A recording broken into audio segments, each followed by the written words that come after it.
Thank you for joining me this morning. Today we're going to be in Matthew chapter 7, verses 6 through 10.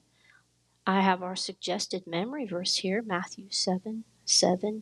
Ask, and it shall be given unto you. Seek, and ye shall find. Knock, and it shall be opened unto you.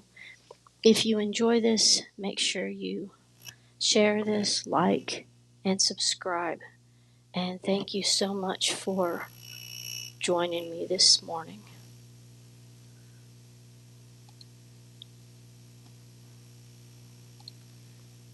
Okay, we're starting in Matthew chapter 7, verse number 6. Verse number 6. Maybe that'll fix it. Okay. It says, Give not that which is holy unto the dogs, neither cast ye your pearls before swine, lest they trample them under their feet, and turn again and rend you. And I was looking at that word give. We know what give means. Give means to present something voluntarily without expecting compensation. It's when you present something to somebody and you're not expecting payment, you're not expecting anything in return. Give means to bestow. In Matthew 10, verse 8, it says, Freely ye have received, freely give. So God wants us to give. It says, Give not that which is holy. Holy would be defined as sacred or dedicated to God. And it says, Give not that which is holy to the dogs. Now, I was looking at that word dog. We know a dog is an animal. In Proverbs 26:11, it says, As a dog returneth to his vomit, so a fool returneth to his folly. Dogs act out of feelings.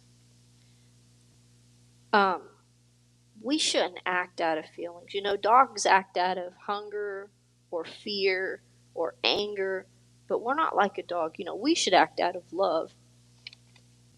In the Bible, dogs refer to wicked men or wicked people. And we go further in this verse, and it says, Neither cast ye your pearls before swine. And we go to 2 Peter 2:22. But it is happened unto them according to the true proverb, the dog is turned to his own vomit again, and the sow that was washed to her wallowing in the mire. Pigs don't care if they're clean or not. They go out of instinct. They go out of habit. In the Bible, when it talks about swine, it's referring to an unpleasant or backslidden person.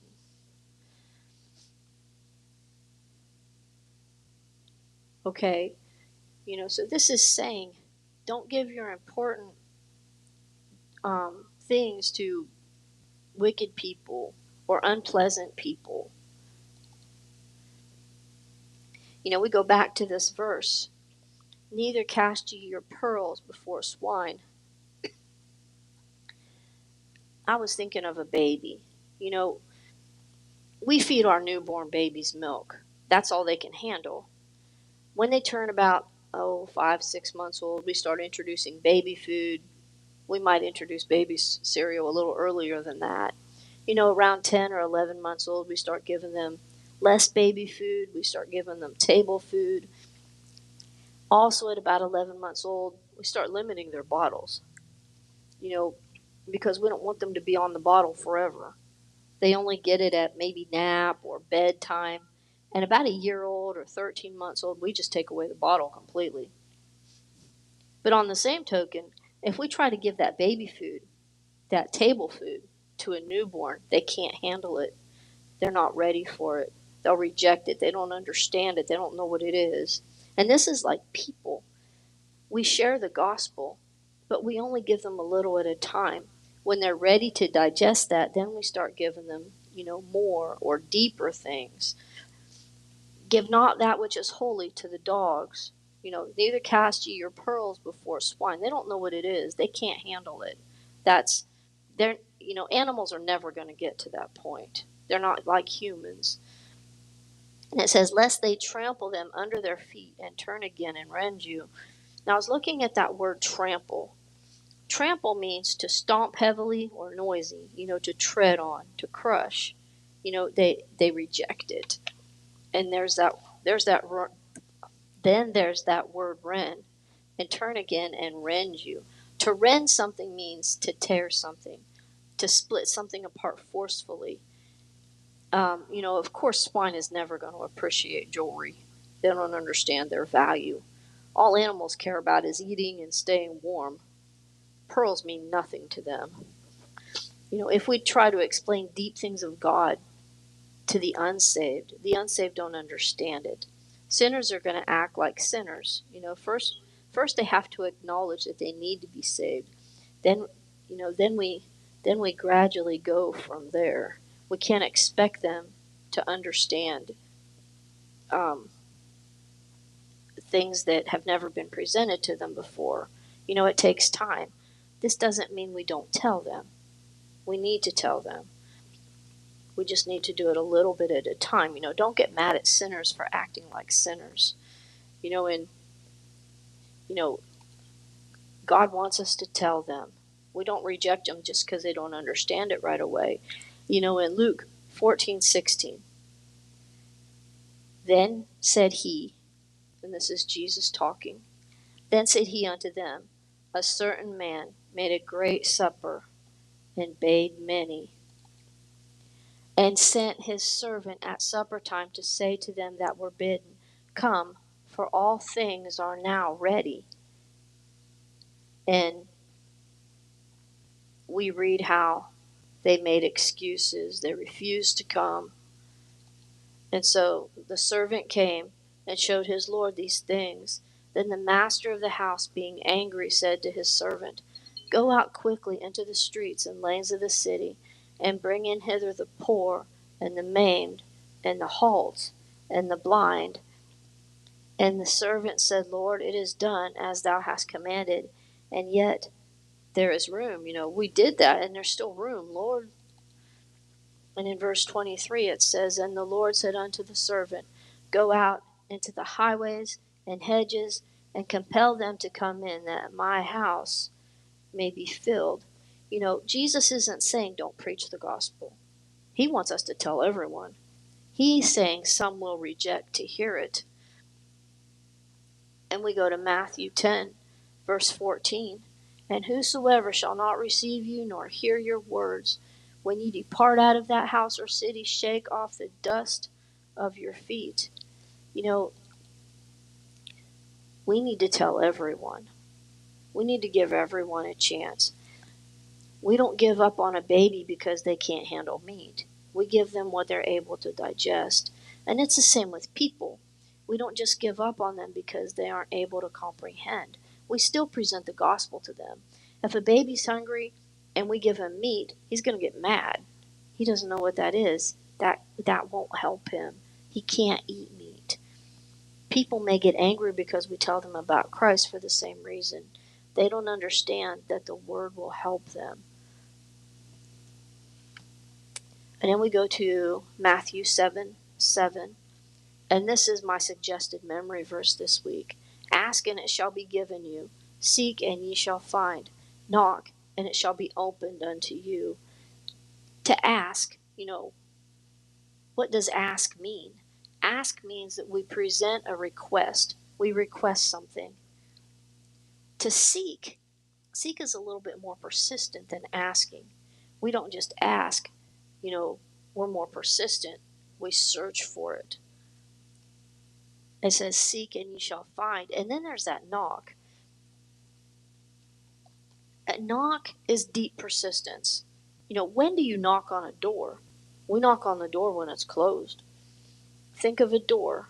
It has the ability to be opened. It has hinges. God can open that door. We need to have faith. We need to keep knocking. Knocking is deep persistence. That means we're not only asking for it, we're really searching for it. Keep asking, keep seeking, keep knocking, have faith. I was thinking of the children in the wilderness. They asked for food and God sent them manna.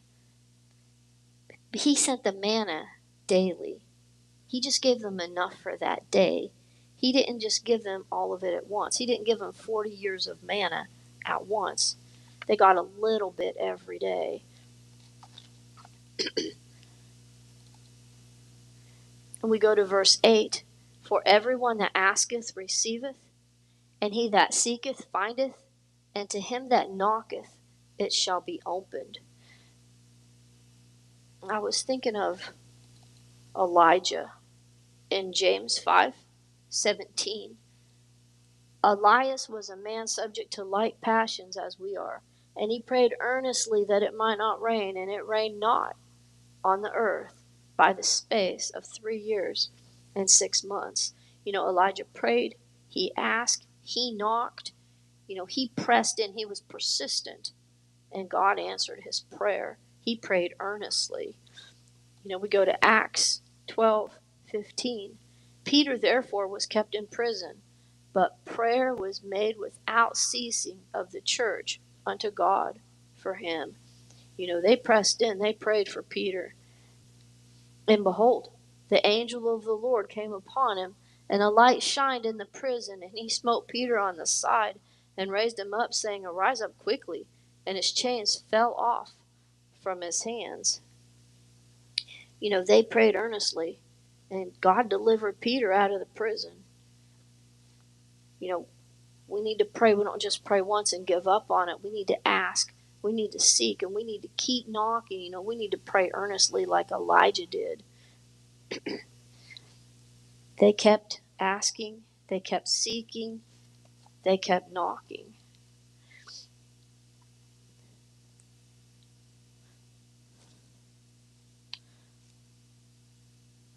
For everyone that asketh receiveth, and he that seeketh findeth, and to him that knocketh it shall be opened.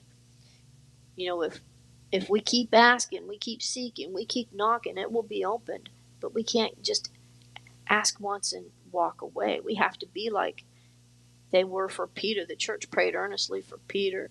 Elijah prayed earnestly, and God answered their prayers. Then we go to verse 9. And verse 9 says, Or what man is there of you, whom if his son ask bread, will he give him a stone? And I was looking at that word man. Okay, it says if his son.